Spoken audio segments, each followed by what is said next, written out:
Warhammer 40K Darktide, let's go.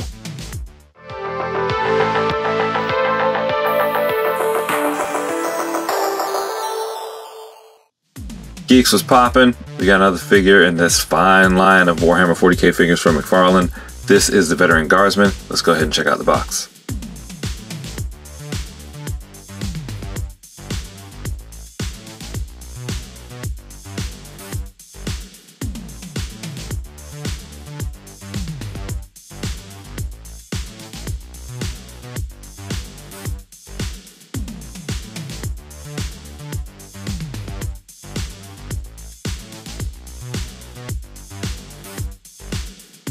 Ignore the backdrop, you got a Warhammer 40K McFarlane stand in the box.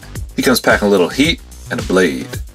Accessories! Look at that, he's got La Pistola and he's got his chainsaw sword, or his chain sword. Did I just invent something? Accessories! I hereby dub thee the AK 40,000. Get some definite Killzone vibes here. I think I know where they got their inspiration from. Alright, so I'm digging this outfit. Even though there's not a lot of variation in the color, it has a real dark tone, he gives off this like evil airman vibe. I think he's flying a plane. Or something like a plane, maybe a flying saucer. I don't know. Warhammer guys, let me know. But while I'm sitting here thinking about it and making up random stuff, let's take a moment to bask in all of his evil airman glory.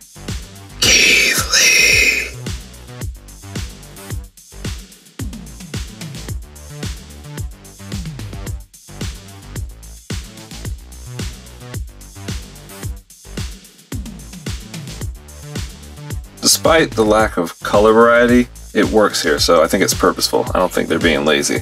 Because if you look going down here, they did not have to color his knee protectors or his boots different colors. His strap is a different color, you got this green white stripe here, so they're not being lazy. I'm assuming they're trying to stick to the source material. Loving this silver and chrome paint here. His aesthetic is sleek. These come up. No, those come up on the edges, but they're glued down nice and tight, so I don't think they pop off like some of the other ones. A little loose here, which is good, gives you some space to maneuver so you can turn a little bit, but you're not going to get a 360 there because all this is attached and doesn't move. He's got accessories that are not removable. It's part of his sculpt on his belt. Legs are nice and thick. He doesn't have the McFarlane thighs. They actually are shaped like a human, even though this guy may not be human. The irony. Yeah, buddy. Alright, we get an easy 360 on that head. Spooky tilt. Spooky tilt on the other side. Look down. Still looking down. If it's up, then it's up, then it's up. I remember I used to say that I was ugly. So the top of the shoulder armor does lift up to go over the vest so you can get range on the shoulders. If you don't do that, they get caught right there and jammed up. Shoulders go yay high. Dang, would you take this hug? I would not. Well, maybe after a couple of drinks. The wingspan.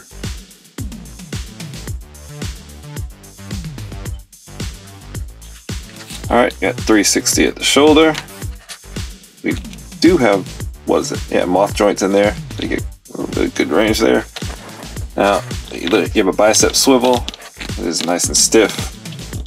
But you get 360 there. Shoulder wants to go with it. Does that shoulder come out? No, that shoulder doesn't come out. It's attached down at the top of the bicep. Nothing down here. Do you get anything at the wrist? Ah, that would have been nice if it spun at the glove. And then 360 at the wrist. Oh, do you get anything at the forearm here? Oh, it would be nice if you could spin at the forearm there. And then 360 at the wrist. Now, like most McFarlane action figures, the wrist's on a ball joint, so it's neither vertical or horizontal. You can spin whichever way you want. Get the wrist to go in different directions. Double jointed elbows. If you got any more range than this, his bicep would literally be eating his fist. You do get some ab crunchy.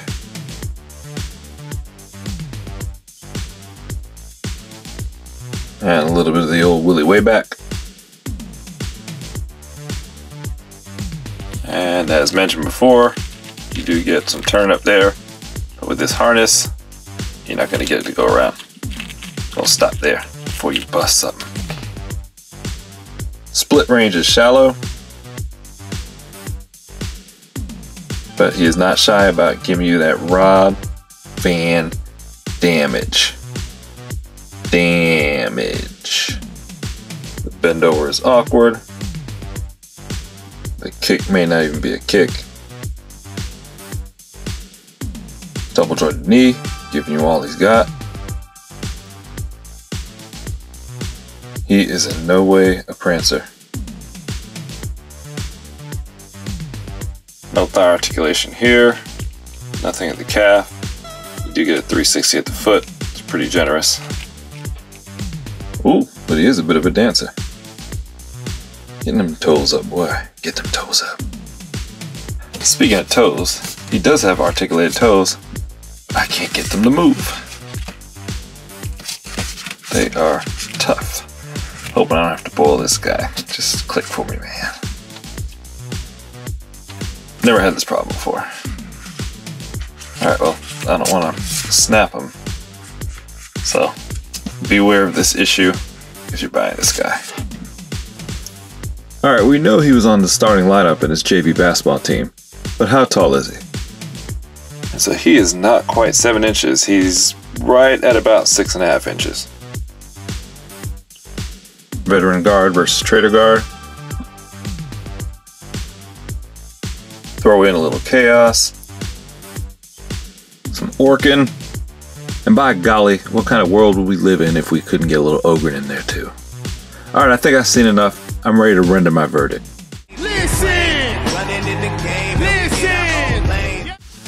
Overall, I think he's great. What don't I like? He's a little rough on the stand. He doesn't like to stand, but that's normal for McFarlane's. But when you work with him, you can get some poses out of him. Now my articulated toes, they're not so articulated, but I have to put some heat on him. Other than that, I think he's great. At first the dark tones didn't sit with me, but as I got through the review, I dug it more. The dark tones make that silver deco pop just that much more, and the white eyes, just straight up creepy.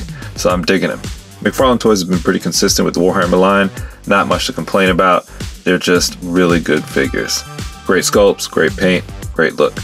Alright, so let me know what you think. As I said in the beginning, if you're watching and not subscribing, you're really hurting me, man. Please subscribe. This is fun for me, but it is an expensive hobby and subscriptions help, and it's free to you.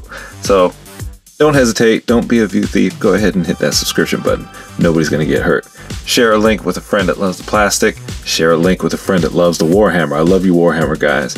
Make sure to like, subscribe, and turn on notifications. Till next time, geek out.